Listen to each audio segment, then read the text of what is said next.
పెళ్ళైనా పండగైనా వేడుక ఏదైనా పట్టుచీరల ప్రత్యేక వేదిక వారాహి సిల్క్స్.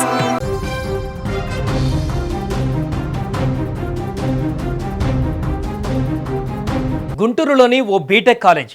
ఇక్కడే ఓ యువతి యువకుడు పరిచయం అయ్యారు. ఆ పరిచయం కాస్త రాను రాను ఇద్దరి మధ్య ప్రేమగా మారింది. అలా వీరిద్దరూ సుమారు 5 ఏళ్ల ప్రేమలో ఉన్నట్లుగా తెలుస్తోంది.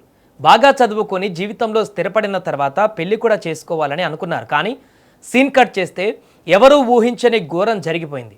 అవును, మాట్లాడుకుందామని ప్రియురాలని ఓ చోటకు పిలిచిన ప్రియుడు దారుణానికి తెగబడ్డాడు. తను ప్రేమించిన విషయం కూడా మరిచి అతి కిరాతకంగా హత్య చేశాడు. అంతేకాదు, డెడ్ బాడీ ఎవరికీ దొరకకుండా చేసి చేతులు దులుపుకోవాలని భావించి పెట్రోల్ పోసి కాల్చేశాడు. కానీ అసలు విషయం వెలుగులోకి రావడంతో నిందితుడిని పోలీసులు తాజాగా అరెస్టు చేశారు. ఆలస్యంగా వెలుగులోకి వచ్చిన ఈ ఘటన ఇప్పుడు సంచలనంగా మారింది. ఇంతకీ ప్రేమ కథలో అసలు ఏం జరిగింది? ఎందుకు ప్రియుడు అంత రాక్షసుడిగా మారాడు? ప్రియురాలని హత్య చేసేందుకు దారితీసిన పరిస్థితులేంటి?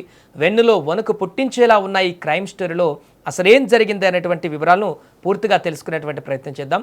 పల్నాడు జిల్లా కారంపూడి శివారులోని ఎన్ఎస్పి కాల్వ సమీపంలోని చెట్ల మధ్య సుమారు 90% కాలిపోయిన ఓ యువతి మృతదేహాన్ని స్థానికులు గుర్తించారు. వెంటనే పోలీసులకు సమాచారం ఇవ్వడంతో వారు సంఘటనా స్థలానికి చేరుకొని విచారణ ప్రారంభించారు. పోలీసుల ఇన్వెస్టిగేషన్లో మృతురాలు చిలకలూరిపేటకు చెందిన 25 ఏళ్ల షేక్ హసీనాగా తేలింది. ఆమె కనిపించకుండా పోయిన విషయం పైన ఇప్పటికే కుటుంబ సభ్యులు ఆందోళన వ్యక్తం చేశారు. ఈ కేసులో నిందితుడు కారంపూడి మండలం ఇనపరాజుపల్లికి చెందిన జిలుగు బాల సైదులను పోలీసులు అదుపులోకి తీసుకున్నారు. అతను బీటెక్ విద్యార్థి అని అధికారులు తెలిపారు. అయితే హసీనా సైదుల గత 5 ఏళ్లుగా ప్రేమలో ఉన్నట్లు పోలీసుల ప్రాథమిక విచారణలో తేలింది. ఇటీవల ఇద్దరి మధ్య అనుమానాలు, వ్యక్తిగత విభేదాలు పెరిగినట్లుగా తెలుస్తోంది. అదే ఈ దారుణానికి కారణమై ఉండవచ్చని పోలీసులు భావిస్తున్నారు. ప్రేమ పేరుతో యువతిని కారంపూడికి పిలిపించిన నిందితుడు అక్కడే ఆమెను హత్య చేసినట్టుగా అనుమానిస్తున్నారు. అనంతరం ఆధారాలు లేకుండా చేసేందుకు మృతదేహాన్ని ఎన్ఎస్పి కాల్వ సమీపంలోని చెట్ల మధ్యకు తీసుకువెళ్లి పెట్రోల్ లేదా ఇతర ఇంధనం పోసి దహనం చేసినట్టుగా సమాచారం. ఇక ఈ కేసులో మరో షాకింగ్ విషయం ఏంటంటే, హత్య చేసిన అనంతరం నిందితుడు యువతి తండ్రికి ఫోన్ చేసి తన కుమార్తెను చంపినట్లుగా చెప్పినట్లు పోలీసులు వెల్లడించారు. ఈ సమాచారం కుటుంబ సభ్యులను తీవ్ర షాక్కి గురిచేసింది. అనంతరం పోలీసులు టెక్నికల్ ఎవిడెన్స్ పైన దృష్టి సారించారు. ముఖ్యంగా mobile phone signals, call data, location వివరాలను విశ్లేషించారు. ఫోన్ సిగ్నల్ ఆధారంగా నిందితుడి ఆచూకీని గుర్తించి చిలకలూరిపేట పోలీసులు అతన్ని అదుపులోకి తీసుకున్నారు. నిందితుడిని విచారించిన తర్వాత అతడు ఇచ్చిన సమాచారం మేరకు పోలీసులు సంఘటనా స్థలానికి చేరుకొని కాలిపోయిన మృతదేహాన్ని స్వాధీనం చేసుకున్నారు.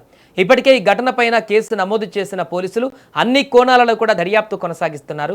పోస్టుమార్టం రిపోర్టు వచ్చిన తర్వాత హత్య ఎలా జరిగింది, ముందుగా హత్య చేసి తర్వాత కాల్చారా లేక మరేదైనా కారణం ఉందా అనే విషయాలపైన మరింత స్పష్టత వచ్చే అవకాశం ఉందని పోలీసులు చెబుతున్నారు.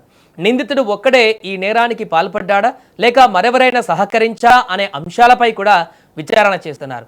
ఈ దారుణ ఘటన స్థానికంగా తీవ్ర కలకలం రేపింది. ప్రేమ పేరుతో ప్రారంభమైన పరిచయం చివరకు హత్య వరకు వెళ్లడం ప్రతి ఒక్కరిని కలిచివేస్తుంది. కుటుంబ సభ్యులు నిందితుడికి కఠిన శిక్ష విధించాలని డిమాండ్ చేస్తున్నారు.